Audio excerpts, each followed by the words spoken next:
நானே வந்து அவங்கள பின்னாடி திறந்து போய் பார்த்தேன். அவங்க வந்து வெளியில் போகும்போது 2 பேரும் ஒரே டைமில் இறங்குறாங்களாம். இவர் போன கொஞ்ச நேரத்தில் அந்த பொண்ணு போய்ட்றா.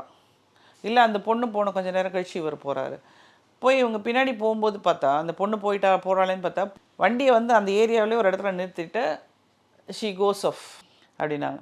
அப்புறம் நான் வீட்டில் இல்லாத போது வெளியே அவங்க வீட்டுக்கு இவர் போகிறாரு அப்படின்னாங்க. அப்படின்னா நீங்களே கேமரா வச்சு பார்த்துக்கலாமா, அவங்க வீட்டு தாண்டி தானே அவங்க வீட்டுக்கு போகணும், உங்கள் வீட்டு வாசல்லே ஒரு கேமரா வச்சு அதை ஃபோக்கஸ் பண்ணி வச்சுருங்க, அவர் வீட்டுக்கு போனால் உங்களுக்கு தெரிஞ்சிரும்னு சொல்லி நான் சொன்னேன். ஒரு சின்ன விஷயம் என்னன்னா, நம்ம வீட்டுக்கு வெளியே சிசிடிவி கேமரா வச்சா நம்ம போகிறது தான் தெரியும், ஆனால் நம்ம எங்கே போகிறோங்கிறது அந்த மாடி ஸ்டெப்புக்கு ஏறுறது தெரியும். மாடி ஸ்டெப்புக்கு இவருக்கு என்ன வேலை, கீழே தான் இறங்கணும். அந்த பொண்ணோட வீடு மேலே இருக்கு, இவர் கீழே தானே போகணும். வெளியே போனோன்னா இவர் கீழே தானே போகணும். எதுக்கு மாடிக்கு போகிறாரு அவர்?